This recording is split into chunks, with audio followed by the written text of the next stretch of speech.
Good evening, everyone. I just wanted to welcome you all back to the second lecture by Dr. Schindler, titled Truth and Freedom. We will unfold this theme from different angles as we look forward to hearing now in just a second. I would like to say also for those of you who are following the lectures online, feel free to write your questions to this email, mrice@johnpaul2ii.edu. On Monday, we had about 240 points of viewing, I guess, some people in each point, I guess. So just I encourage you to write questions if you have them. We'll receive them and then, raise them as appropriate. So please join me in welcoming Dr. Schindler.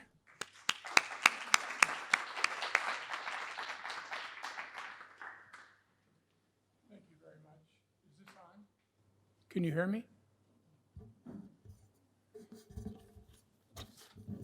I think I'm supposed to make it closer here. That's better? You can hear me? Rarely I've had people complain they couldn't hear me.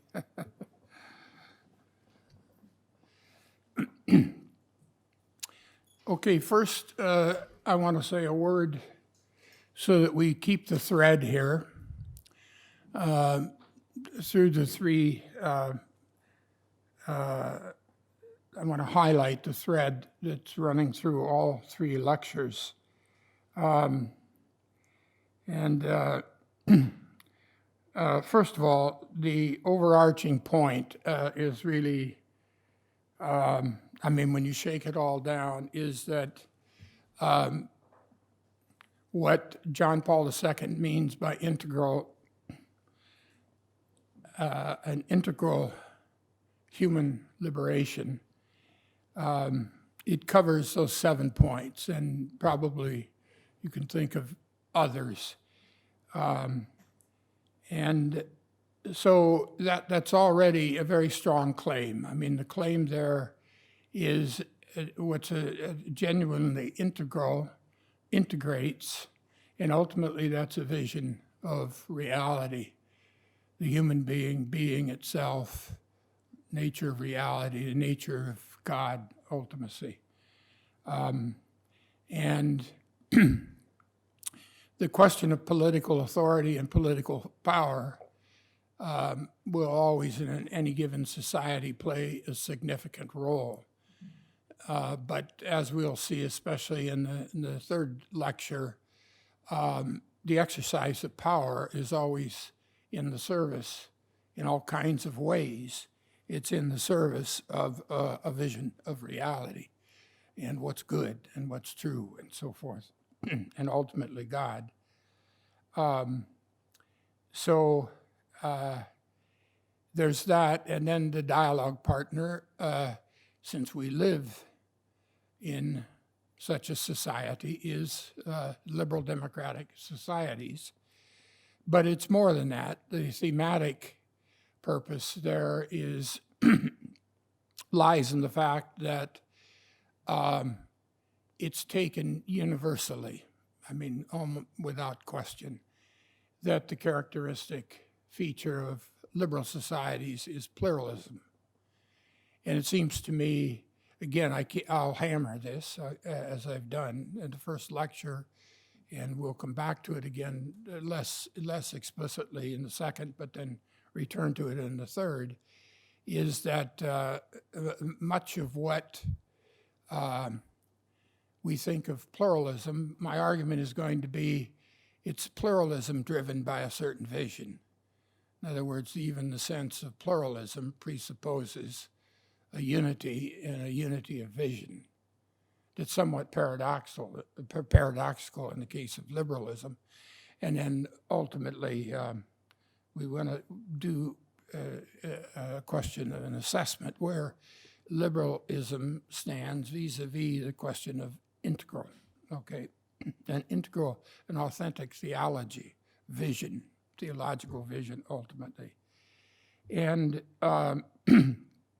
the key, as I emphasized, is a gift. And, you know, if you're like myself, when the first time you hear that, you just blow by it because, well, yeah, okay. Oh, everything is good. It's a gift.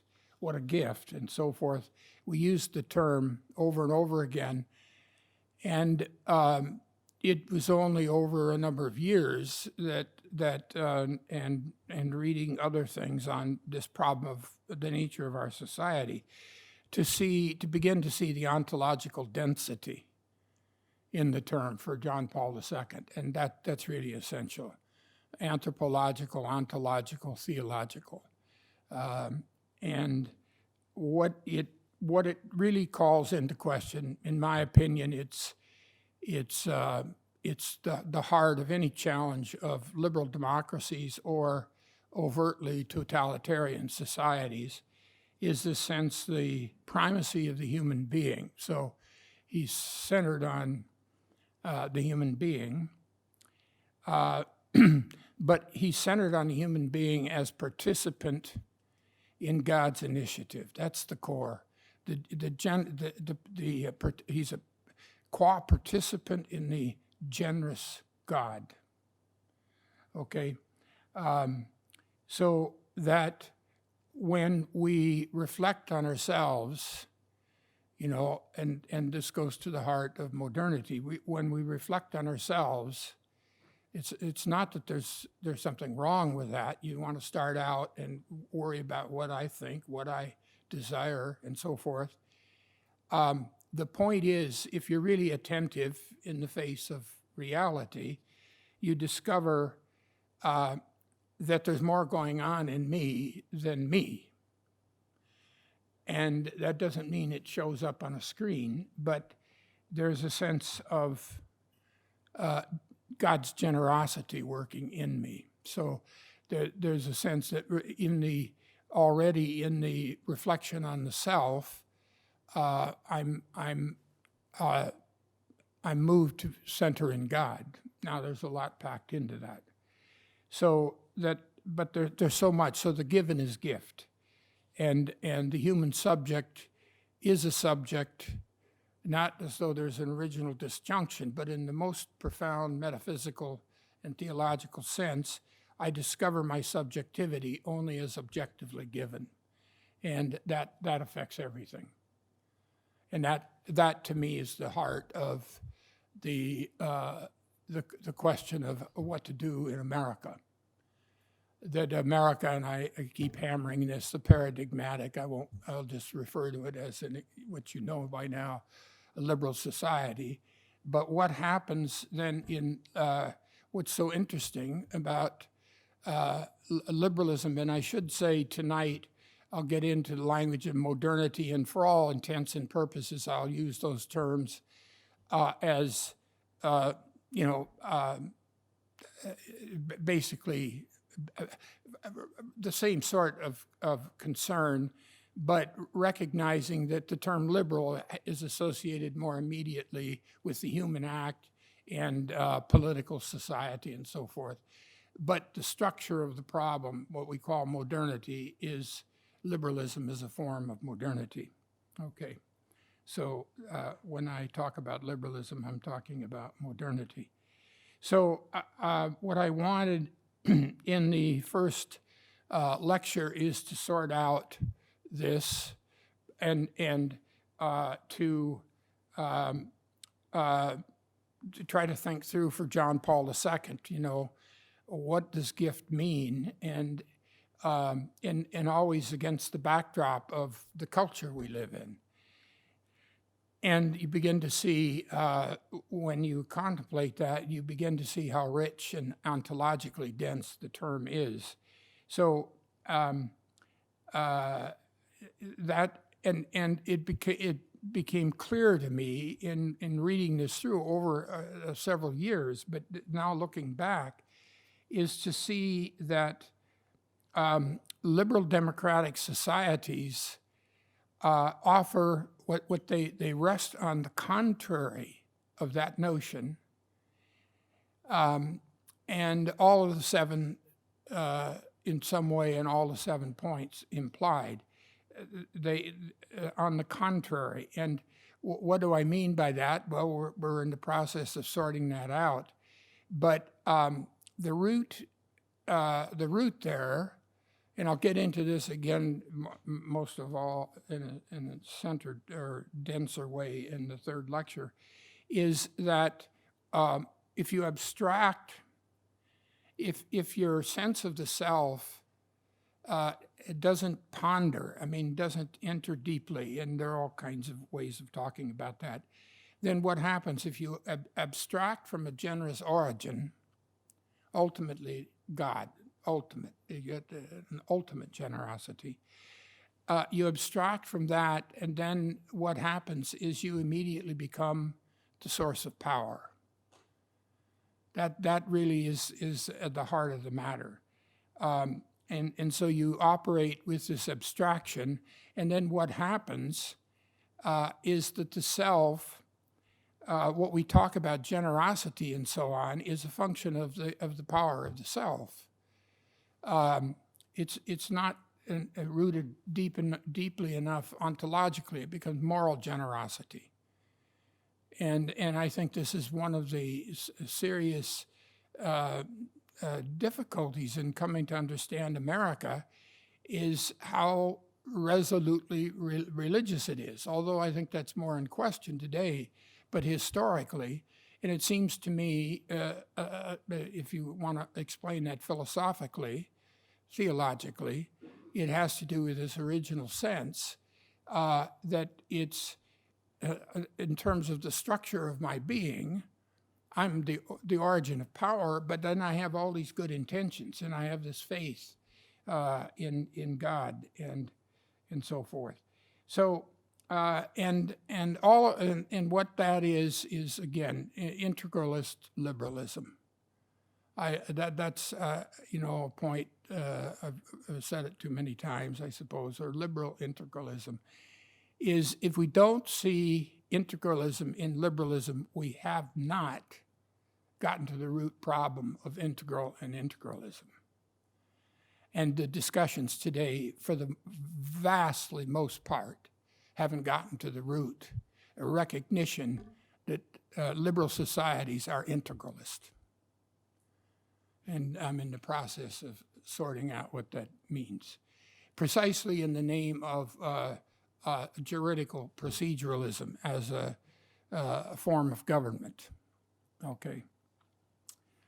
Okay, so that's a rehearsal of the first lecture. We'll keep coming back to those themes. I should say a point that maybe has occurred to you, and that has occurred to me several times, and the problem is it's just, to explore all of this in the context of even 3 lectures is too much. But in those 7 points are obviously, there are some that you would say naturally they're natural, and then you'd say, well, these are supernatural, okay? And what do you do? And you have to account for that. And, if you want to challenge or raise questions, I'd be happy to deal with that. My fundamental principled answer, which I think I said in passing, is to recognize for our purposes here, even though much more needs to be said, that what is in play, qua human, being born, we're not, when I speak of the fiat and I speak of a faith in Christ, of a certain understanding of Christ and the creed, and speak of a sacramental church, I see these as, in the one order of history, as essential if you're going to sustain the notion of gift, and they certainly were for John Paul II. The single point, but it's crucial, is to recognize on the nature grace, and then we can deal with this if you want to press it further, but on the nature grace issue, the key is to see nature is not indifferent. That's the key. It's not neutral vis-a-vis the order of the supernatural. So I'm seeking from the beginning, I'm not seeking one sort of God who turns out to be it'll be different. But the God that I realize in my faith is a God who's surprising. I couldn't have deduced it, but I recognize it as that's exactly what I was looking for, which means it was there at the outset. Okay, that's the structure. So now what I want to do with that basic problem, it is this question of the objectivity, I mean, the primacy of God, the primacy of the objective and so on, vis-a-vis the individual person and subjectivity and so on. I want to look at different forms of that to establish a large part of my argument is to make it clear that this isn't a problem that emerged with American political society or even modern democratic political societies.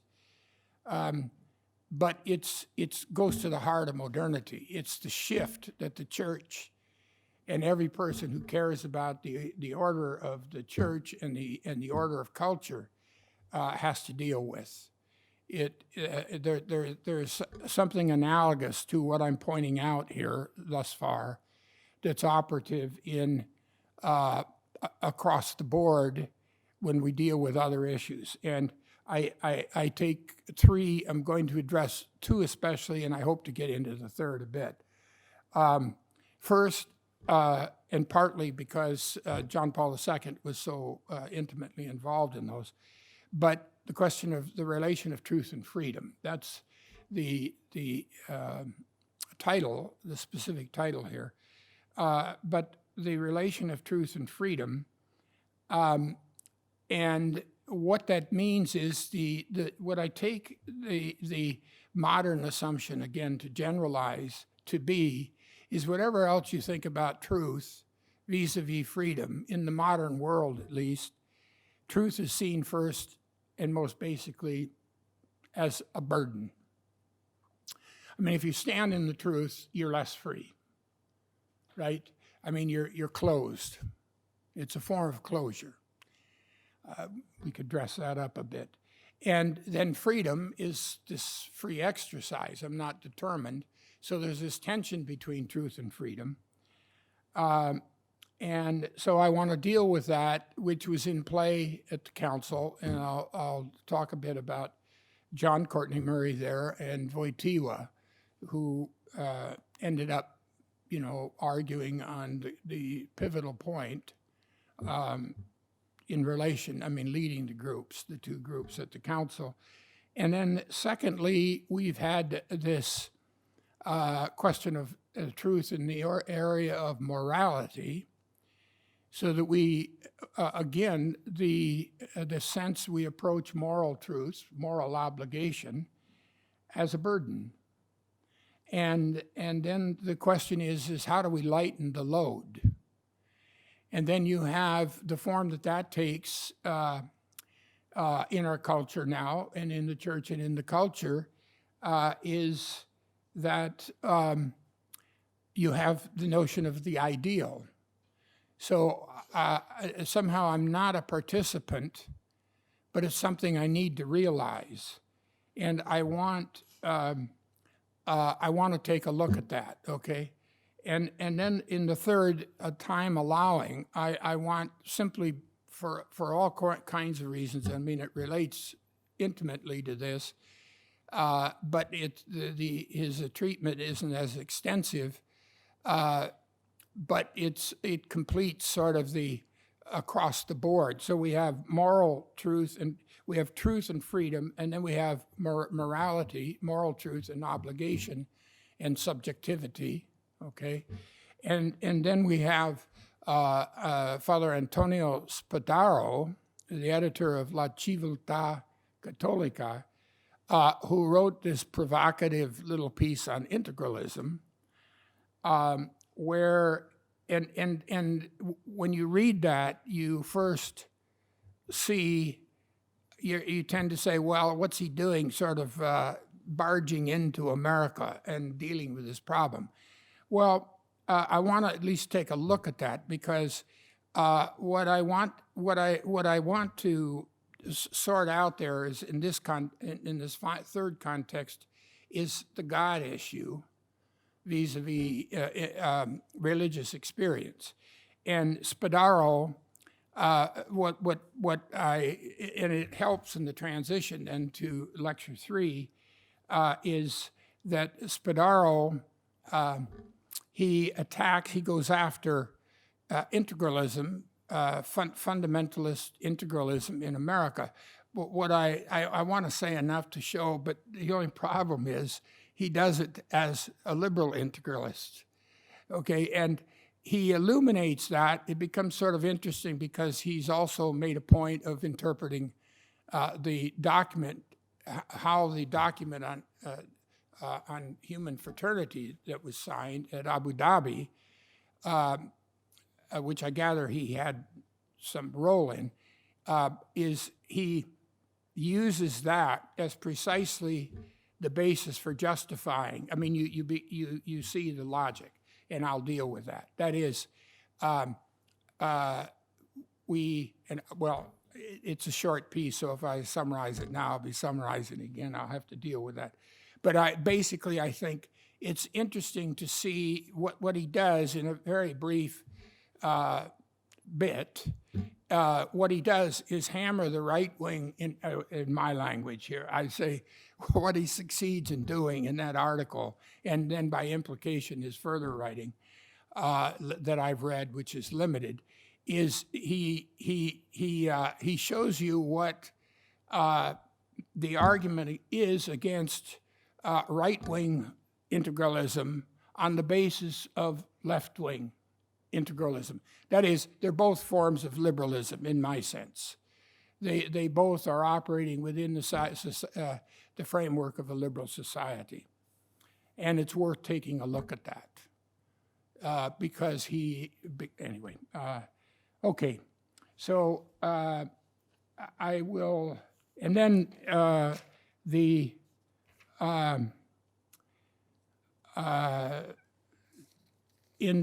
I said, in the third lecture, but that's the structure of the first two to sort of,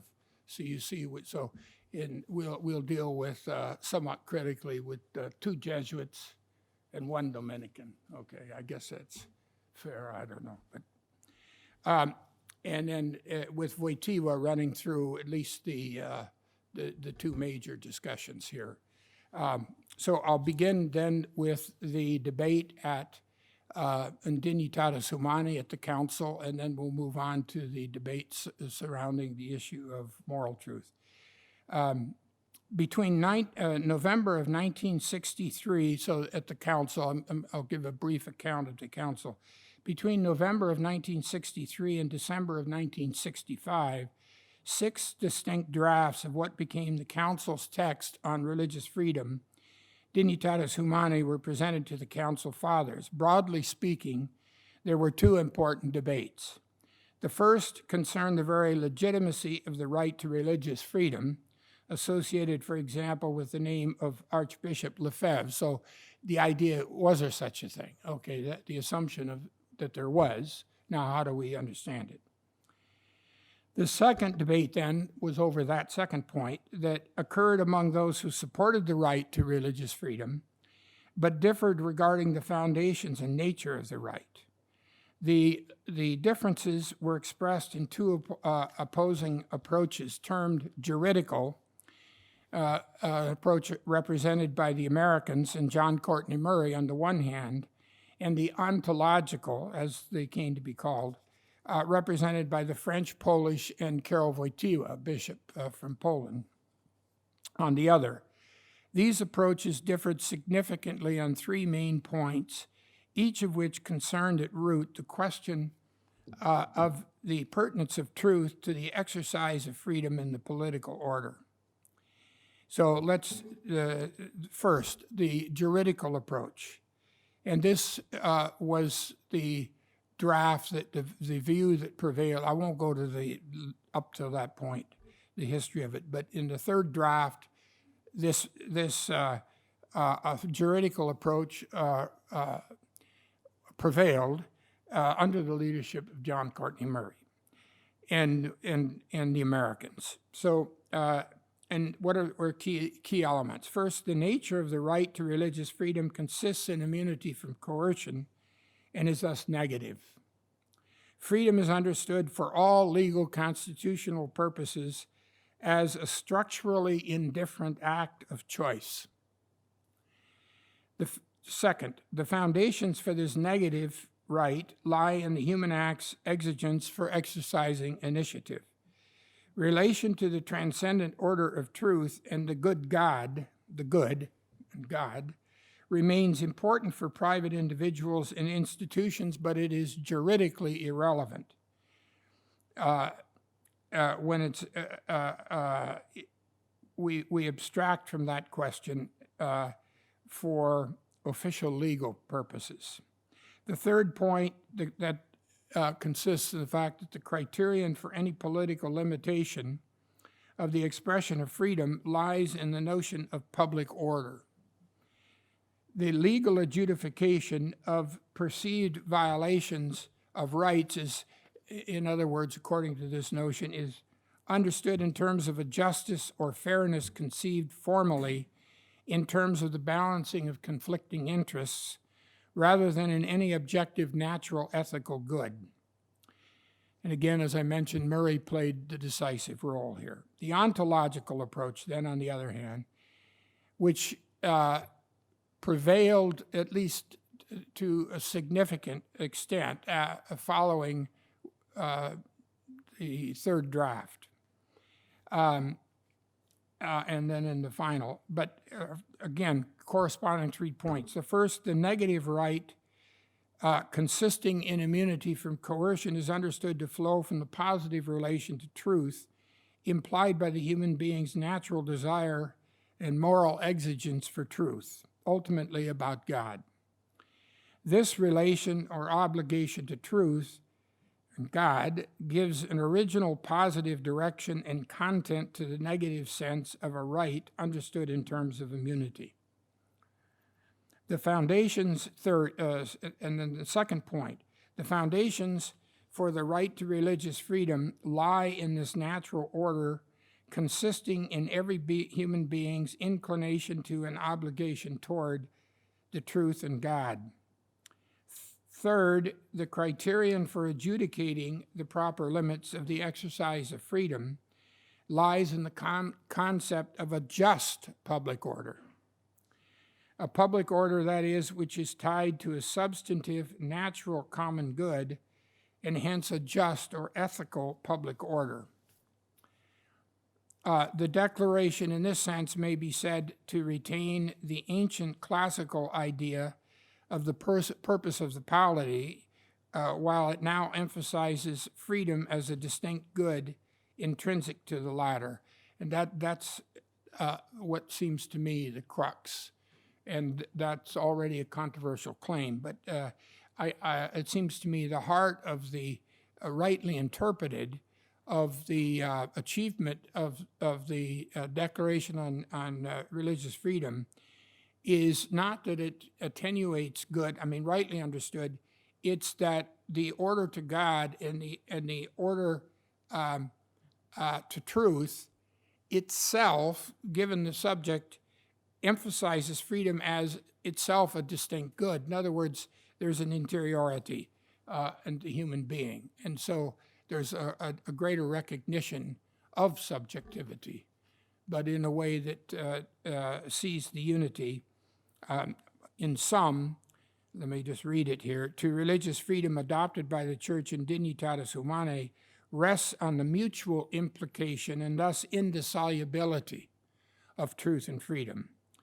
And freedom at root is never simply indifferent to, but on the contrary, naturally, implicitly knows and loves the truth about God. And then that truth implies the interior activity of the human subject, and so far the subject's freedom. So that a truth that's forced on a human being fails insofar as it is forced to meet the full criteria for a proper definition of truth as involving an interior conformity of the mind with what is.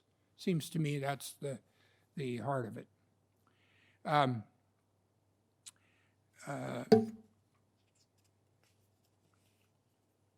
Okay, so then some comments. I will read this quickly here, but these sort of spell out this a bit, just to the key points of contrast then. The first, or juridical approach, presupposes that the relation between freedom and truth, or the ethical good, is extrinsic. That is, freedom is characterized by a kind of original openness, an original capacity to choose its object. In Murray's terms, such a freedom is primary in the social political order. For purposes of the latter, freedom is to be construed in terms of what he calls the human being's exigence to exercise initiative. It's not that that's not supposed to be for the truth, but for legal political persons, the truth part of it is left private, okay? The point is everyone is free to exercise the initiative. So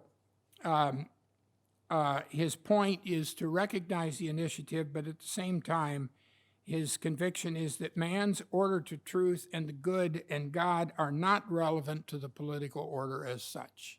That's really a key claim of Murray. Second, then, a human right in the political order is conceived in negative terms, protection of the empty exigence to exercise initiative. The role of political authority, therefore, is to secure order in its negative sense, that is, to prevent coercion of one by another. A consequence of this liberal tradition is that religion is protected, but only qua private exercise of choice. Third, the proper purpose of political authority, then, is to secure the public order conceived externally. In other words, to keep each other from harming one another. So that was the key to Wojtyła's objection, is that it has, but what are the criteria for that?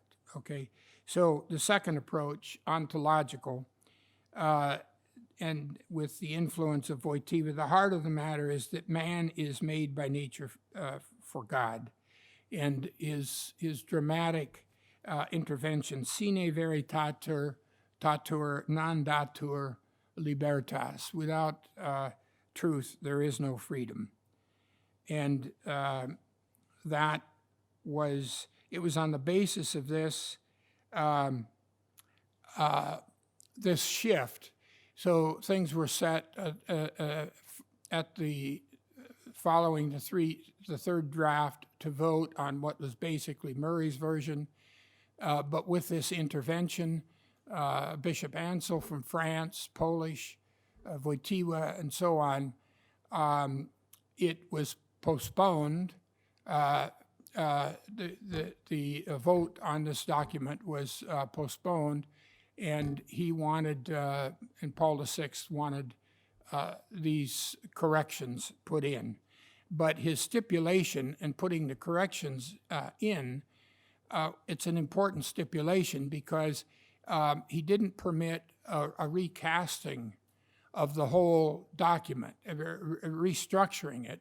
It was simply, we'll take the document and we need to make these points. And that's very important because from the beginning, Wojtyła believed that freedom should be located inside truth from the outset, and the need to search for God, and that it should unfold in that context. That's a very important point. So Wojtyła had a different concept of a right, and then we're here for him. It had dangerous implications to speak of a right simply as an immunity from coercion, without being intrinsically formed or informed by the nature of the human being. It's an enormous problem, and it seems to me that document, Dignitatis Humanae, still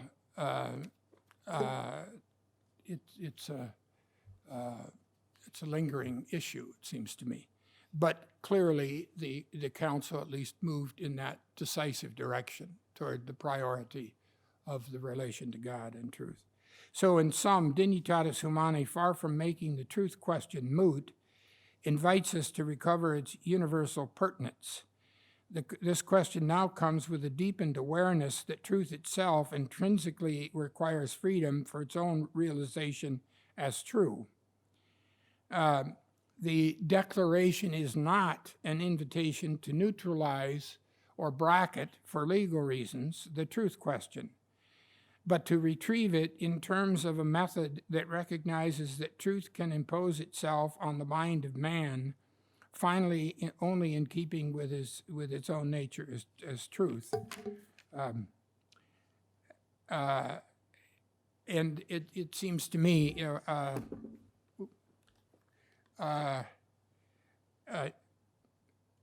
the implications of this are enormous, and I wanted to add a point there.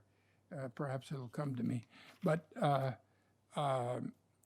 the point, I mean, it's hard to overemphasize this, and we'll see this ambiguity is very much in the American situation and built into the American understanding. But here it secures both, it makes intrinsic the question of truth for society, even liberal societies, and simply the development is to recognize that very concern for truth itself recognizes the dignity of the human being. So how then do we talk about a right? It's a very subtle question, but enough on that. Okay, I want then to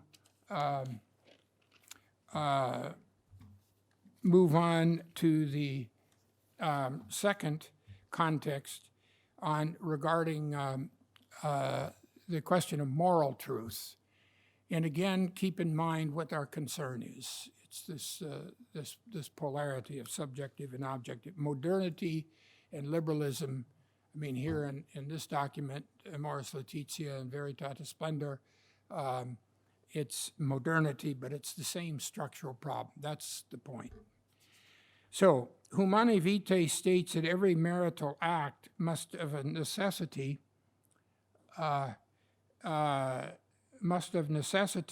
retain its intrinsic relation to the procreation of life.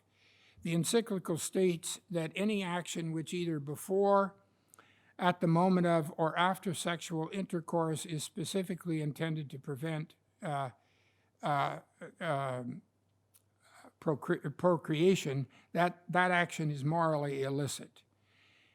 John Paul II's Veritatis Splendor, published 25 years after Humanae Vitae, and recalling the latter's teaching, affirms what are intrinsically evil acts and then identifies contraception as such an act. So my purpose here is not those particular moral issues, but to identify the vision of the human being and God and the relation of God and the human being that sustains the claims of the encyclicals of Veritatis Splendor in light of and also Humanae Vitae, which preceded that. I will then. So what is the problem? Let me begin first. Amoris Laetitia. I'm going to focus on the interpretation of Cardinal Christoph Schönborn, just as I did in the first. Focus on a couple of people. I will do that here on his interpretation. So Amoris Laetitia states that the Church must in no way desist from proposing the full ideal of marriage. A lukewarm attitude, any kind of relativism, or an undue reticence in proposing that ideal would be a lack of fidelity to the gospel. At the same time, the exhortation says that conscience can recognize with sincerity and honesty what for now is the most generous response, which can be given to God, and come to see with a certain moral security that it is what God himself is asking amid the concrete complexity of one's limits, while not yet fully the objective ideal. So again, the point is this obligation, to what extent is it coming from outside as an imposition, and in some sense, and that's my question, okay? So my focus here then examines the foundations and nature of, in light especially of this language of ideal as it operates in the discussion regarding Amoris Laetitia, and again, the focus will be primarily on Schönborn. So first, what's the background, the pre-modern background? We begin by citing several texts that indicate the approach of patristic medieval theologians and set the terms for our discussion. St. Basil says that the love of God is not imposed on us from outside, but is a constitutive element of our rational being. Cardinal Ratzinger speaks in light of this and other similar patristic texts of, quote, a kind of primal remembrance of the good and the true that is bestowed on us. Ratzinger says further, the love of God takes on specific form in the commandments and is not imposed on us from outside, rather it is infused into us a priori. And then you have the well-known text of Augustine, God is higher than my highest self and more intimate to me than I am to myself. And St. Thomas affirms that we love God in everything, implicitly in everything that we do, and know him implicitly in everything that we know. Roughly, he says that.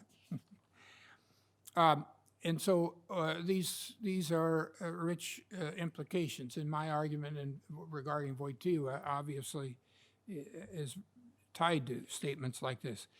The generosity of God lies at the origin of each act of freedom.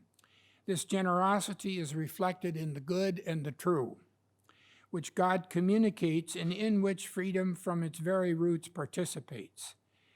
Each act of freedom bears a memory of this true good that originates in God, and each act of freedom is thus ever inspired and informed by this good.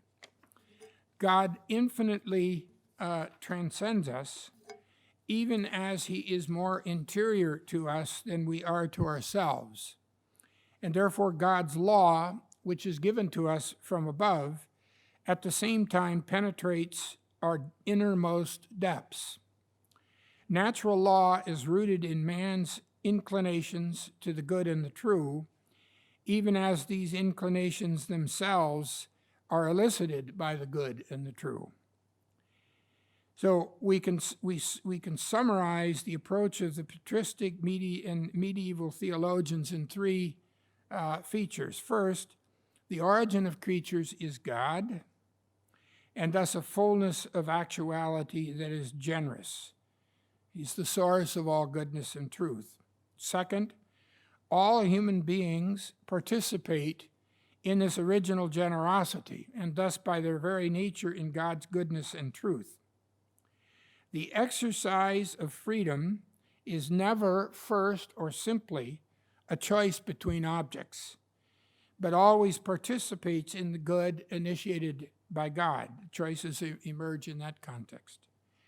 And thus man cannot but ever seek God implicitly in all that he does, in all that he does.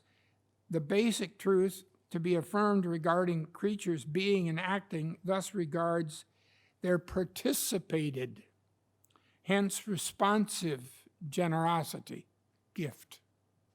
Okay? That and this renders them by nature at once good and lovers or seekers of the good. Third, the moral ought connected with law is intrinsically tied to and informed by, though not simply deducible from, what man by nature most loves and seeks. God above all things, and myself inside this love of God, or again the good as communicated by the mind and will of God. The obligation characteristic of natural law is thus never burdensome in se, never burdensome in itself. On the contrary, it becomes burdensome only by virtue of sin or the privation of the good, and even in that case, sin can obscure the memory of God and the good, but never eliminate it. It's in us by nature. Modernity. So that's a quick overview of the ancient patristic view. Modernity provides a contrast with respect to each of the points highlighted in this sketch of the ancient classical period. The God of modernity remains essentially distant, ordering worldly beings from outside.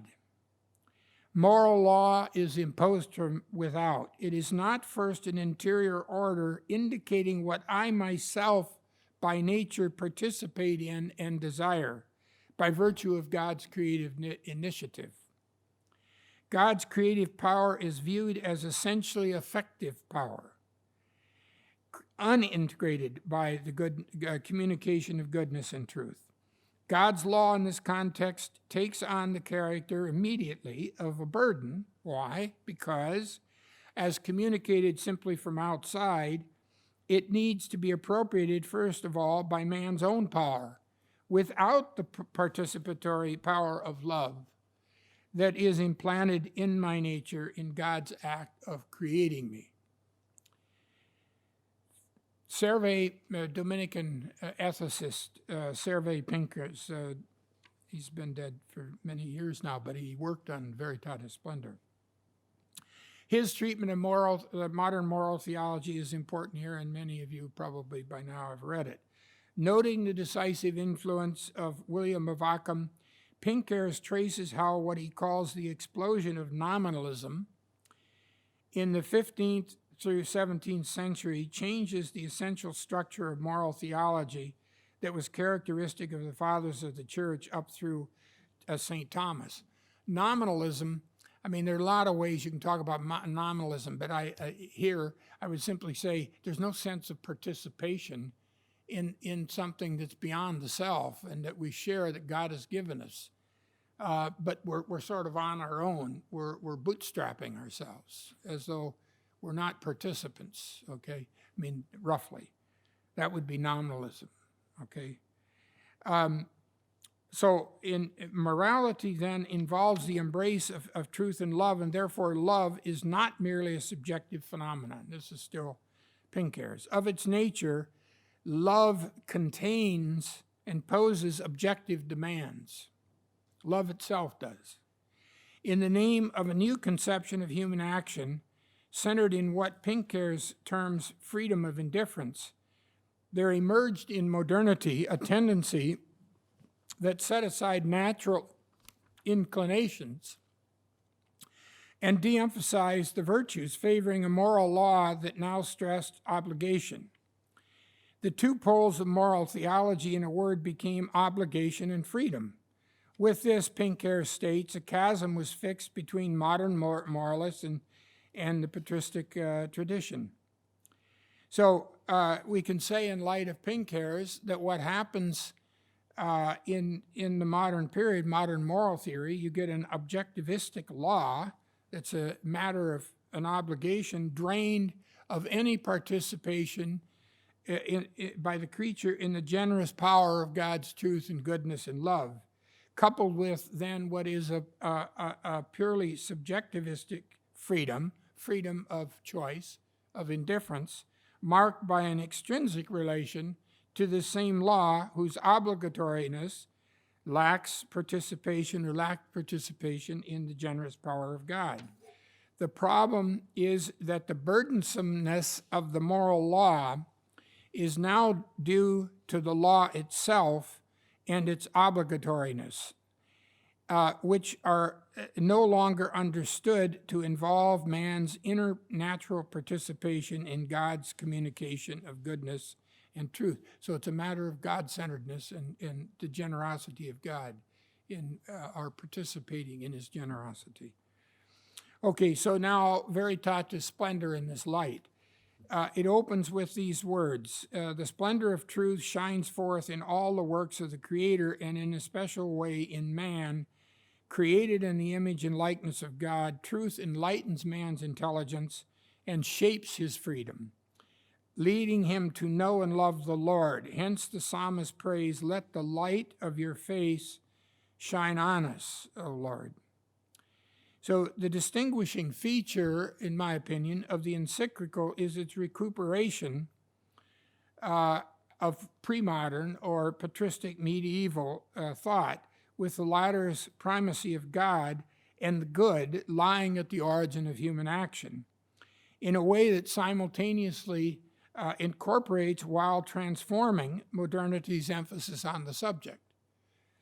The very title, Veritatis Splendor, indicates the heart of its teaching. The objective truth is a matter of splendor, and thus of a light that shines and attracts. God in truth in its objective givenness is beautiful, good and true, in a way that communicates itself to the human subject while drawing the subject towards it.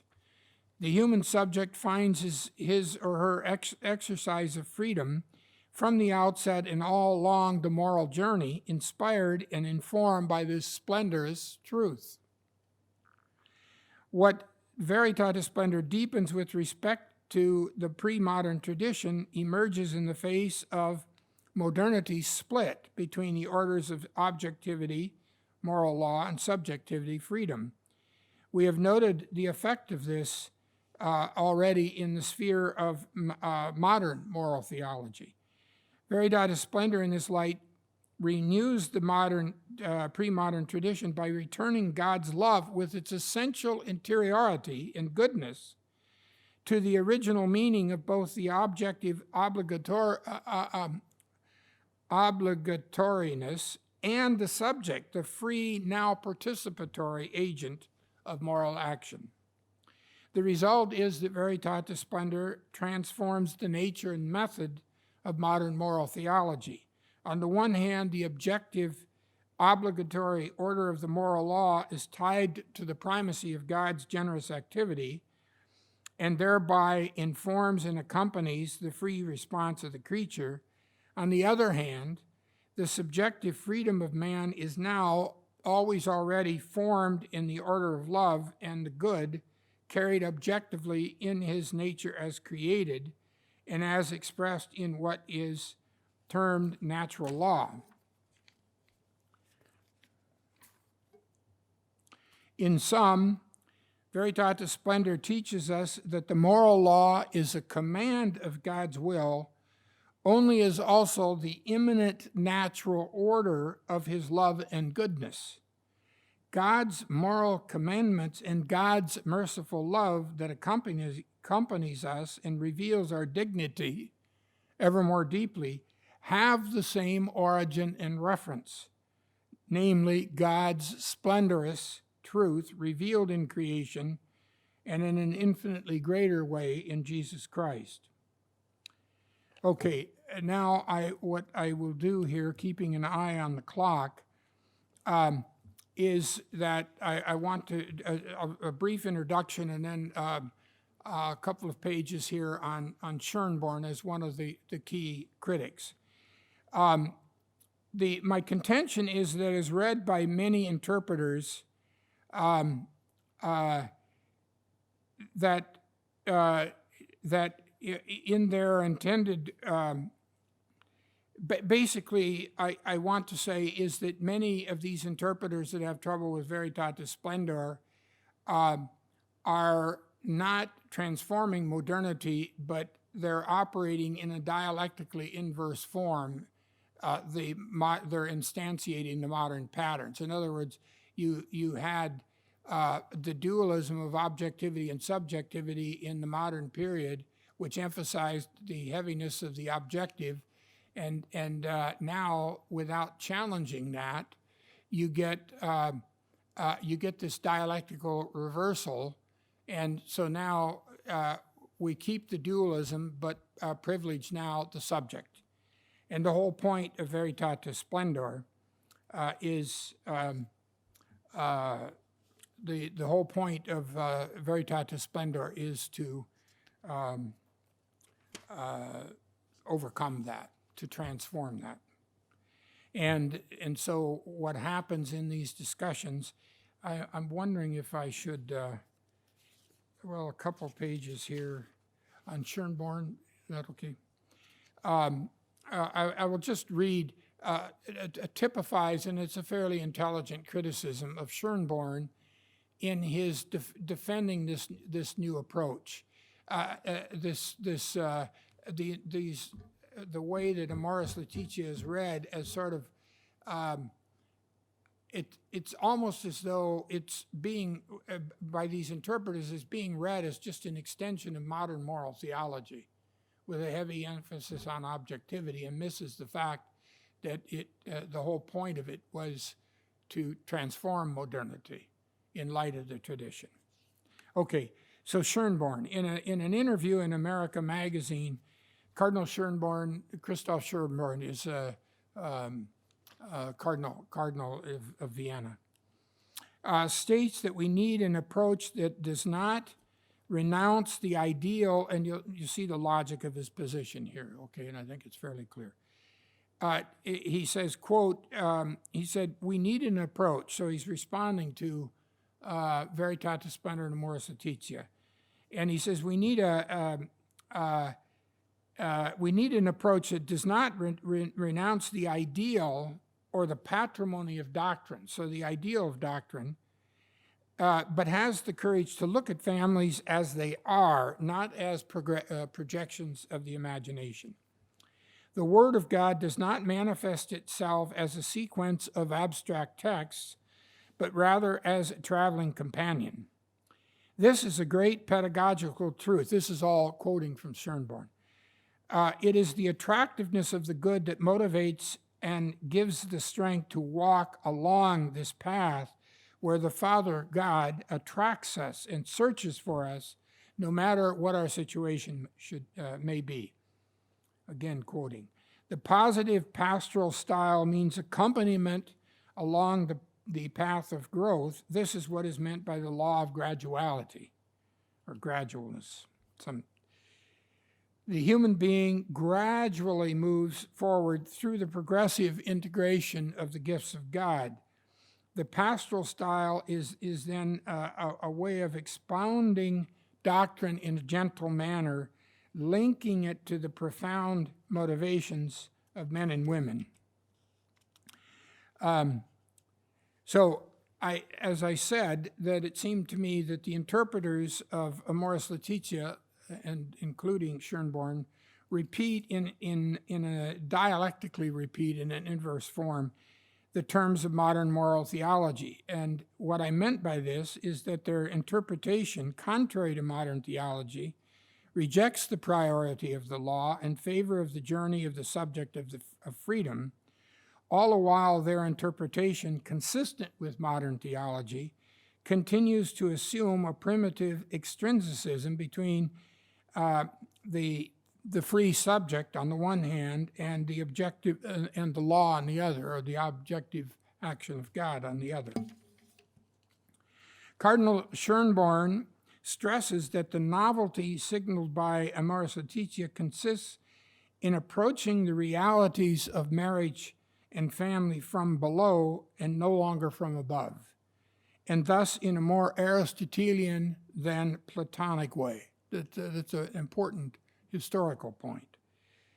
But he does so in a way that, in my opinion, and now I'm being critical, that begs the main teaching of the ancient Christian tradition as taken up in Veritatis Splendor, and as the citations I gave from the pre-modern theologians. According to this tradition, the free human subject originally participates by nature in the good, even as he must himself over time realize this good ever more fully. According to the pre-modern tradition, and taken up in Veritatis Splendor, it is this original natural participation of the subject in the good that gives rise to the subject's original and abiding sense of moral obligation. The significance of the issue raised here can be sharpened further in light of Schönborn's statement that we need the courage to look at families as they are, not as projections of the imagination. John Paul II, for his part, declares in Familiaris Consortio, families become what you are. These are not merely stray sentences in the teaching of either author. On the contrary, the statements reveal a profound difference leading to mutually inconsistent positions regarding the nature of moral action and the moral good, regarding whether there are human acts that are evil, all objectively evil, intrinsically evil, always and everywhere, independent of the intentions and the concrete circumstances of the moral subject, which can lessen culpability, of course.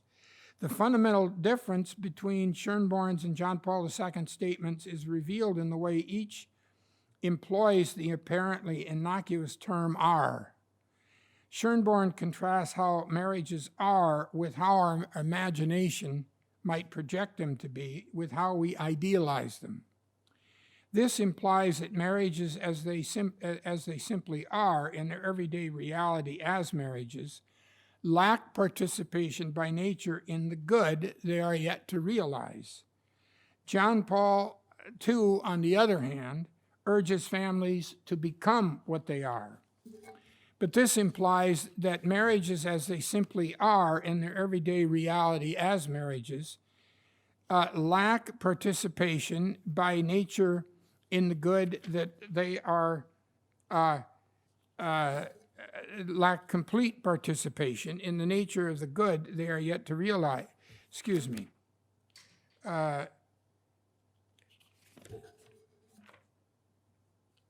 Yes, he's criticizing, John Paul II is criticizing the statement of Schönborn. And John Paul II then urges families to become what they are, but this implies that families already do participate by nature in the good they are meant to realize. The two authors operate here with different senses of the ideal, or in terms of classical philosophy, of the end. Their statements differ regarding the sense in which the end is already formally and effectively present at the beginning of human action. As indicated earlier, according to the pre-modern Christian tradition, human action is indeed moved by attraction toward its proper end, the true good, but such movement by attraction bears within it what is at the same time effective, formal, causal agency. That is a crucial point. That was in the tradition, and modernity has lost that. I mean, the unity of those. Such indeed is the burden of this tradition as set forth earlier in its recognition of freedom's original participation in the good initiated by the Creator God. This participation expresses itself in a natural inclination toward or love or desire for God and the good. But the crucial point is that this inclination is natural and hence present innately and from the beginning of existence, one's existence. The inclination implies some originally given relation to and unity with the good and God. The good could not initially move the human subject by attraction or motivate him or her, were that good not already actually present within man's consciousness and freedom. In sum, an ideal rightly understood in the ancient tradition is to be sure a possible good, but it is so only as a good in which we have already by nature actually begun to participate. It is this original participation in the good, rooted in man's nature as created and ever remembered, crucial term. If that's absent from one's ethical theory, you're going to have trouble. Remember has to do with a natural law. I can't function with that there's something in me that I recall. And it's striking that Schönborn uses the language of, well, we need to be more Aristotelian and less Platonic. And I think if you lose either of those two, you lose them both. Okay, you need, that's John Paul II's position. So, ever remembered in the permanent level of one's conscience that establishes the ground for recognizing the intrinsically evil acts identified by veritatis splendor, acts that contradict always and everywhere the good that man participates in nature. Okay, I think that's enough on that. I think what I'd like to do at the end is simply give a quick summary without going through the detail. The texts for this are relatively simple, but I want to include Spadaro because it's on integralism and so on, and it opens this. But also, well, I probably should not make comments about him. I don't know him, but how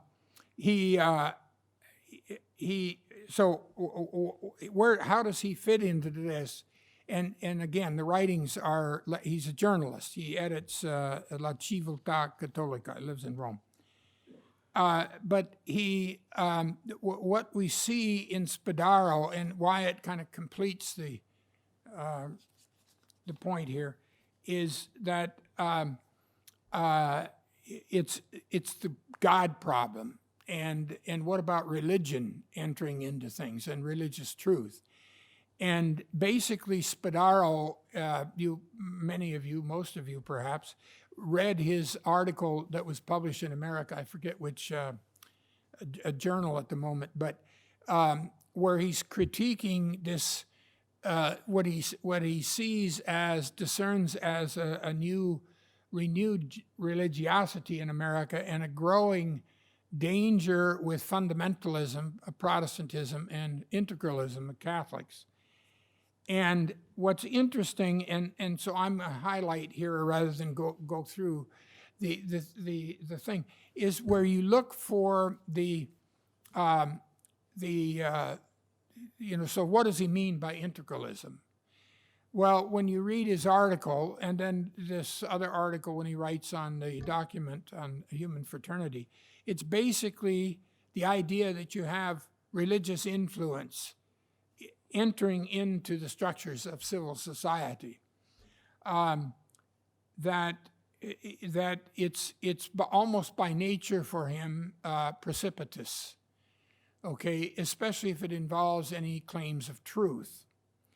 But the language that he uses is the problem with these people, basically, quote, is the desire for religious influence in society. So that's integralism. Okay, now, and he says, I want to refer to him because this is absolutely a theme that I'll take up again in the third lecture. So what is the move? The move is to say that religion is, and the truth of religion is eschatological. It's not, we're weighting it too much in the direction of incarnational. It's eschatological. It's not to be realized. And he said that in the way he interprets the statement document on human fraternity at Abu Dhabi is that we need to recognize that no one in history is really a person of providence. That's a quote. No one is a man of providence in history, meaning that you can't look around and identify someone who really could show the way forward, okay? And he says that we have to see that in history, the days, we've come to the end, finally, of the end of the Constantinian era and the experiment of Charlemagne. And what's the problem with that? The problem is the church has always seen itself, or tended too much to see itself and faith as entering into society and providing an organic link, making an organic link between culture, politics, and institutions. And he says, that's what's going on now in the church, is we recognize that's wrong. That's all integralism, okay? And that was just an article, but what's interesting now, since that article, he's written a longer article, that article journalist, he wrote a longer article where he uses the document on human fraternity signed at Abu Dhabi, and he uses, and I only want to address this part, but it completes my analysis here. His key point is that what's key to that document is that there are no asymmetrical premises. In other words, we're not entering in, the imam and the pope are not going to enter into matters of truth. They're not going to penetrate into matters of truth to the point where there will be differences. The point is, he says, that's the key, is to see there are no asymmetrical differences. We simply recognize that we don't create ourselves. We're overcoming what he thinks it's necessary to have that much to overcome the bourgeois sort of enlightenment figure of the West, where we think we're the masters of things. He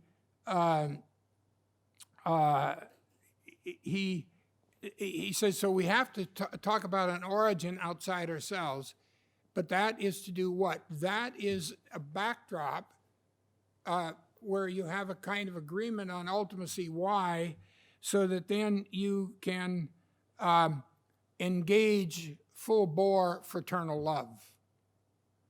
And the point is fraternal love. That religious truth is something that we're finally getting over premature eschatology by reading these truths back into history. So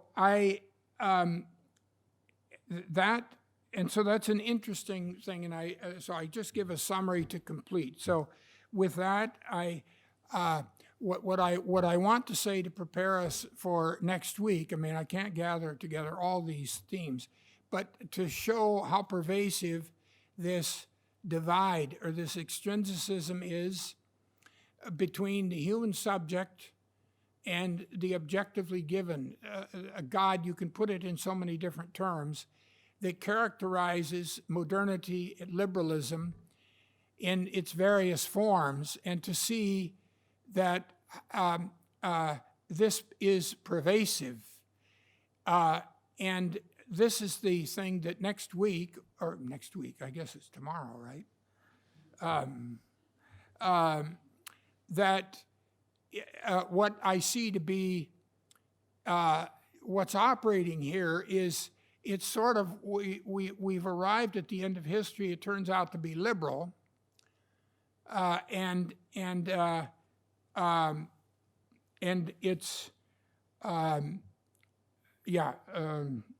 the point I wanted to make there, that we've arrived at the end of history, and it turns out to be liberal, and that is seen. The genius of that, and we'll take this up next week, it's seen to be the genius of liberalism is that it tolerates difference. That is, the heart of liberalism is that it's pluralistic. And finally, we're not prematurely eschatologizing the end of history. What we're doing is realizing there's a sense of modernity, liberal democracy as sort of the fulfillment of history. Do you see the point there? It's that movement that is the key, and I'll come back to that. In my opinion, the problem with the claim about pluralism, and it's already implied in what I said, is this not pluralistic. That the pluralism that we babble about, and everyone babbles about all the time, cloaks integralism, that is, precipitous coerced unity. That's the claim, and next week I want to look at that. So that is the claim, that running through all of these arguments is an analogical form of that. And all in the name of sort of getting away from dogmatism of truth and premature eschatology, and trying to influence society in a certain truthful direction and so forth. All of that is precipitous. The end of history, really, and I really, so I'll end there. But now what I want to do is I think that this tomorrow, somebody give me a call tomorrow. But and the point here is that what you can say is exciting about being in America is sort of the end point of this. I mean, if you're going to make the case for this, it's in America. Here's where the paradigm is.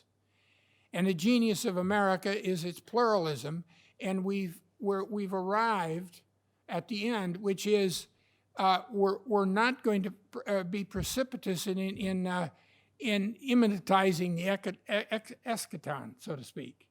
We're going to live with pluralism, and we're going to be patient. And we're going to organize ourselves only in terms of a juridical proceduralism, which makes no judgment of truth, or does it? Okay, that's where it seems to me that's my point here. That's my argument. Now, so next week, anyway, okay, but tomorrow. That's and think about this and give me all kinds of arguments. But that's what I want to examine. Is America the end of history? Is Fukuyama right about the end of history that turns out to be basically America, right? The pluralism, we're all nice to each other, et cetera, et cetera. The logic of that, and I'll end with that question. You can go home and think about it, and come back with arguments, because I'm convinced that is the argument, and I'm convinced that it's wrong, but I'm quite interested in hearing objections to it. So, in any case, okay, I'll see you tomorrow. Remember, it's not next week.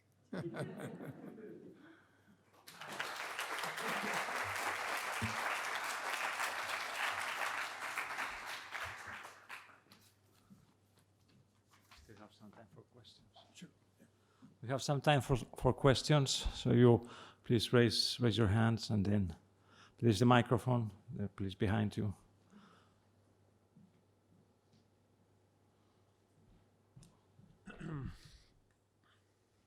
I brought it, so I hope it's clear. Probably the question is twofold, though. So first I would ask, what is the role of the body in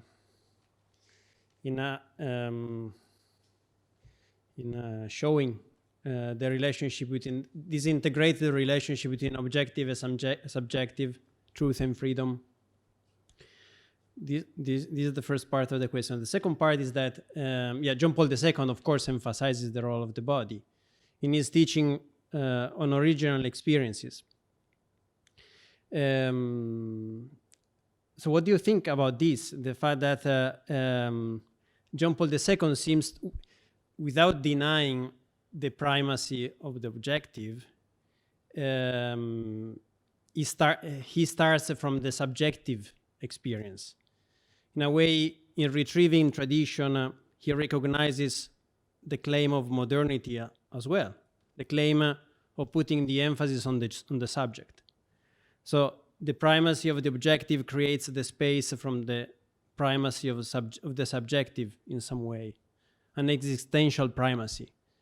Do you see in this point kind of a way out of the darkness of modernity? I will say some things, but I'd like to hear, more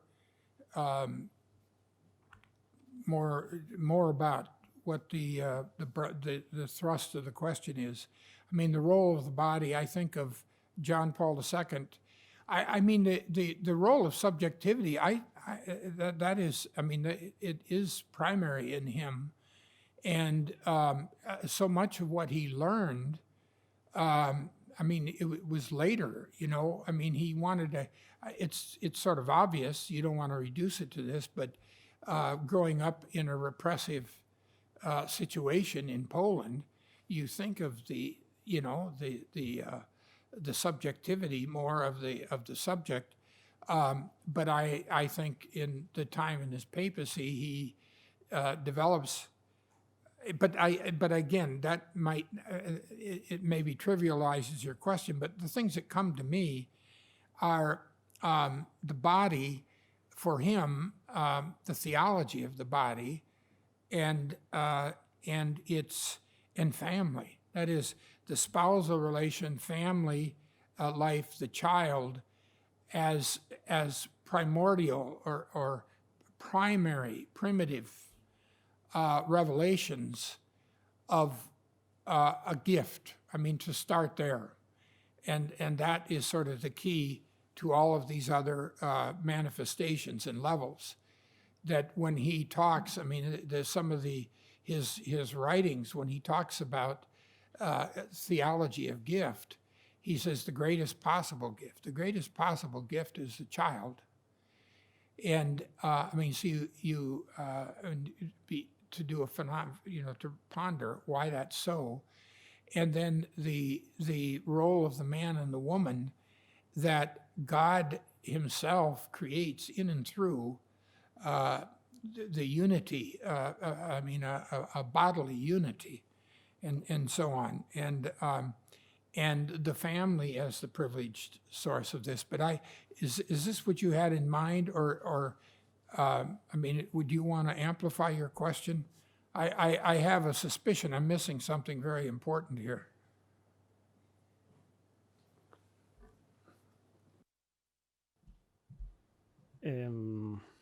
Yeah, I didn't want to say.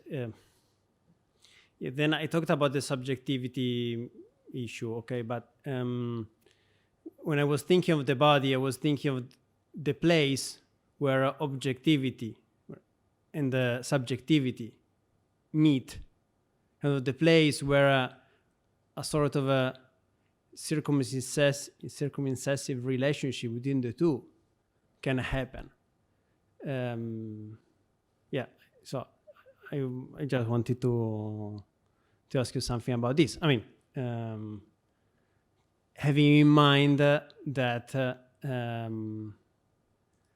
the subjective experience is at the same time spiritual, but precisely a bodily experience. Without the body, you don't have an experience. You don't have an experience of the truth.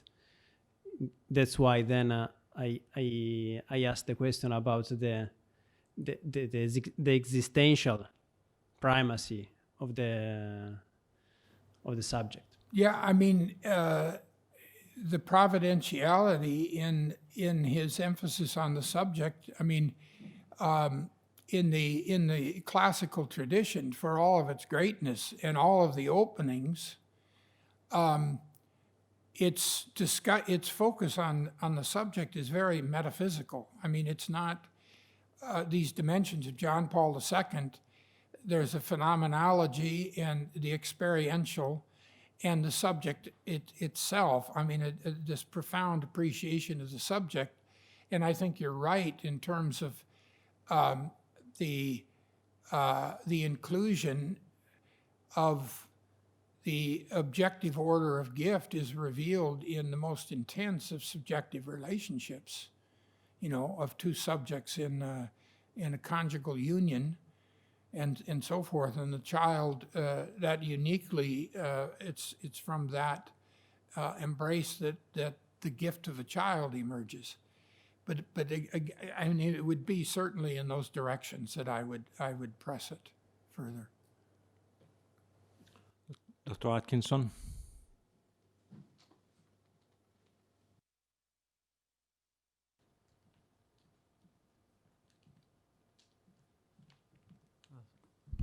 Thank you, Dr. Schindler, for a really, it was an excellent lecture, it really was. And you hit the heart for what seems to be so much of the moral problems and the question of moral teaching and within moral teaching and so many other things today. This has been going on for a long time, as you well know. And you said that Schoenberg says to effect something like this: we do not give up the ideals, and I would underline that for a moment, of the patrimony or the tradition, whatever. Nonetheless, but we must look at the families, and therefore what he's talking about is all the sexual and moral problems that we deal with, where they are, that is, experience, and start from below and not impose from above. And I find that to be like a very pregnant statement on many levels, because he really is in the end contrasting ideals, which I would take to be ultimately as something like objective truths of the tradition, ideals versus experience, and then experience becomes somehow canonized. And then also he talks about this, the ideals as being imposed from above, which automatically means there's some sense of burden with them, rather than something that it's something that's connatural to the person in their very essence. So I find that that whole thing sums up in many ways the problems with the whole approach to morality in general in the modern terms, and the whole the morass that we're in. So it sounds at first, what Schoenberg, I apologize for the length of this, but it sounds like Schoenberg is, non-judgmental, charitable, loving to the other person, transparent, all those, key words that we see today.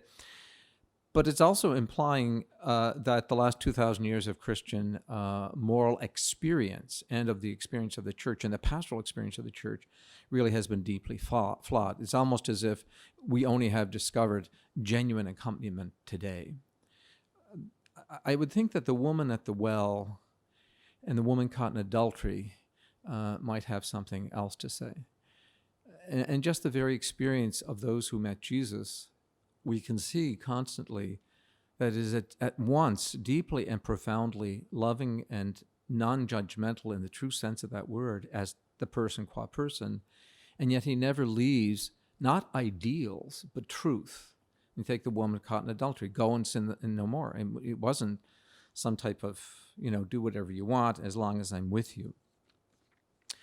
So it seems to me that accompanying in all the ramifications of that has become the end of the whole process. Like, what is the form of the, is there a conclusion? Is there a telos? And that doesn't seem to be an issue. What seems to be is that I am accompanying you, and that was what really all that matters. There doesn't really seem, as far as I can see, that truth or a final condition or something that we are obligated to so that we can actually become who we are is really an essential part of the equation, not essentially. So my question or my reflection would ask you or for you or to reflect on is, what is the end that Schoenberg and his confreres, what do they see is the end of their process?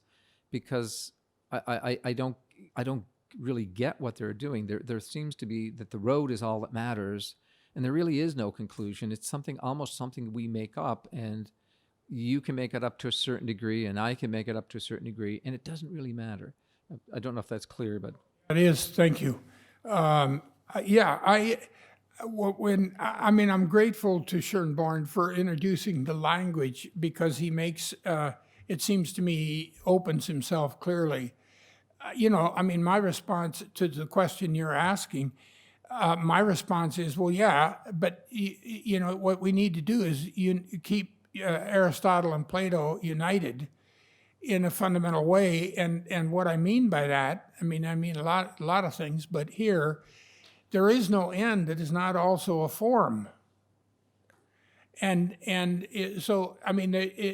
can't speak of an Aristotelian end without speaking of participation in a form. To idealize an end is precisely to imply denial of a form, which is the heart of the Greeks. And Aristotle, on this would not buy that either. And I would say efficiency and so on. You need to talk about all the causes, the four causes, and then essay. okay, which transforms all four causes, by the way. But that's just the key thing is that if we talk about an end as an ideal, it just you've evacuated the tradition. You're not developing it or accentuating one part over another. You're missing the point, it seems to me. And you know, he's a former professor. It seems to me an elementary point. You know, from below, from above.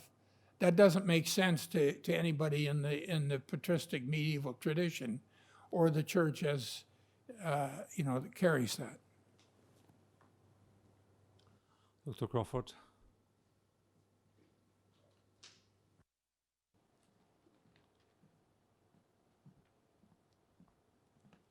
So it's great to have a chance to take the mask off. No, thank you for your lecture. It was really rich, really wonderful. In fact, so much so I was thinking it'd be great if you just teach my class for the next few weeks, perhaps. At any rate, I wanted to ask you about the implications of, you know, a theme that you've hit here, and you've said at other times about the creation as an order of love that is ontological. It's built into things. The idea that you have also, you know, and the criticism that you have of the model of institutions as sort of neutral, working as a kind of, in this procedural matter that presupposes no metaphysics, presupposes no theology, when all the time, in fact, it's instituting one, I think is your point. I'm wondering about the implications of your larger thesis for the whole question of fact and value, which seems to me to be a related point, or, you know, is and ought. That, you know, again, you know, the way that occurs in modernity is something analogous, that you have a world without order, with an order that is kind of a dead order, that is non-teleological and is unrelated to the good, and therefore you have to have a kind of an absolute division. Your thoughts on. No, I mean, that is such a fundamental question, and I'd be, especially in your presence, I would be disinclined to go into the is-ought question. Because that adds another dimension. But fact value, I mean, just to deal with that, I mean, and it's the same sort of principle as on the is-ought, but I mean, value doesn't yet introduce obligation the same way, but at least as I read it. But fact value, it seems to me, yeah, now the point that I would want to make on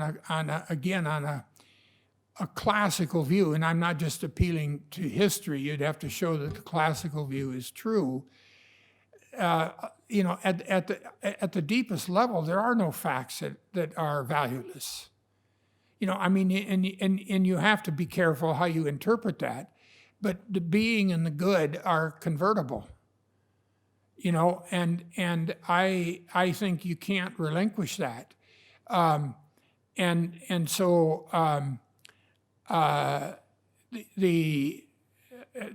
the question of the ought, you know, I mean, that where does the ought experience? I ought to do that, because you can say things, something, you know, you can fall into nihilism if you have, well, everything is good, everything is of value if it's given.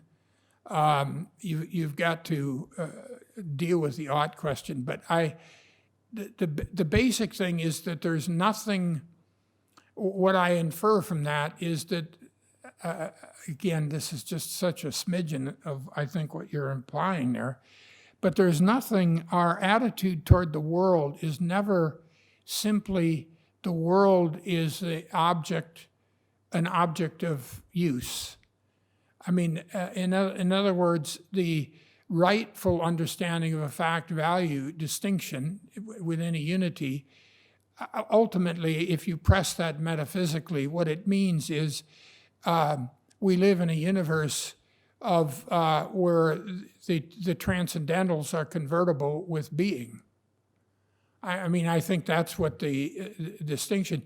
But again, you could add much to that. I mean, in the modern discussion, the mere fact that it talks about fact and value brings the human agent in a way that immediately, in a way that the is, to be and to be good anyway. But if you want to press further, a precise question, I would. But basically, it's anti-instrumentalist. It seems to me rightly, if you put the fact-value distinction in the classical context, there at the heart of the universe and the heart of human action is a denial of instrumentalism. That everything, there's a respect for things, and there's something in the thing that makes a demand on me by virtue of its goodness qua being.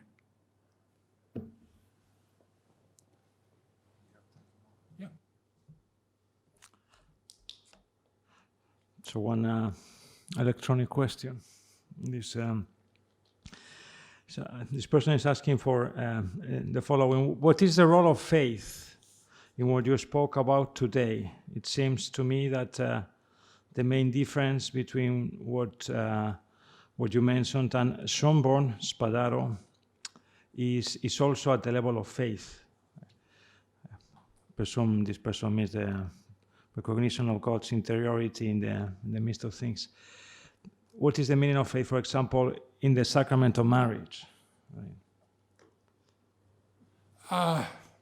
Yeah, sacramental marriage, that would take some working into, but the role of faith generally, on the points that I wrote something down here, I can't find it here.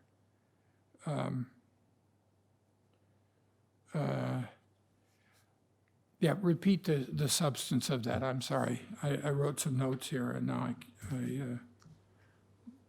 it seems that the main difference between what you presented today and Schomburg's and Spadaro's position is also at the level of faith.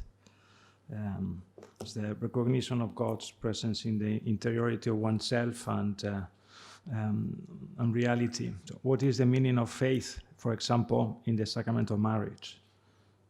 Well, I'm going to hold off the last point, but faith, it seems to me, first of all, the Greeks, you had a classical, but they were religious in ways that we weren't. They respected some order in the cosmos, but it seems to me that what I want to say is that it's in being, this generosity is in things. And to perceive things as they are means to be attentive to the point where you notice the generosity. In other words, everything's got something good, everything. So if you operate, but that's already in the Greeks, even though there's a trust that moderns don't have, a trust in an order that's coming from somewhere. But I would say a sacramental marriage, then I would put that, I don't know if that's what this person is asking about precisely, but a sacramental marriage, what it does is reveal the intensity of what this goodness of being is, and the goodness of gift. It's and it isn't all a matter of faith. It's my being, my consciousness can notice this. It's the nature of things, but that opens up to a transcendent order. And it seems to me, if you go through those 7 elements, what happens? In the end, it seems to me very difficult to sustain the notion of gift, unless you go through all. In fact, thank that person for reminding me of this. I probably haven't emphasized it enough. But I really do think that we have to take seriously all 7 elements, precisely because you can't sustain the notion of gift without a fiat, without the revelation of God in Jesus, without a fiat, and what Mary says on behalf of the cosmos, really, and then a God who remains with us. And all of that deepens gratuitously, although it's a second gratuity. It reinforces that first experience and it enables you to sustain it all the way through in the face of evil and so on. So anyway, thank the person for that question. One last question. Yes.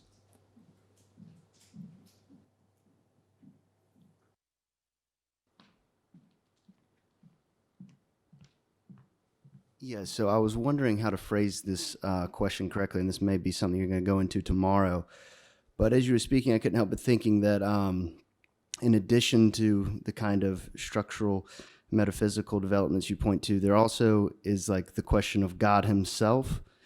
And for instance, how with Luther, and I don't want to caricature him too much, right, there becomes this sense in which God's righteousness, when you encounter that, what you essentially are encountering is a fear to something that you can't live to.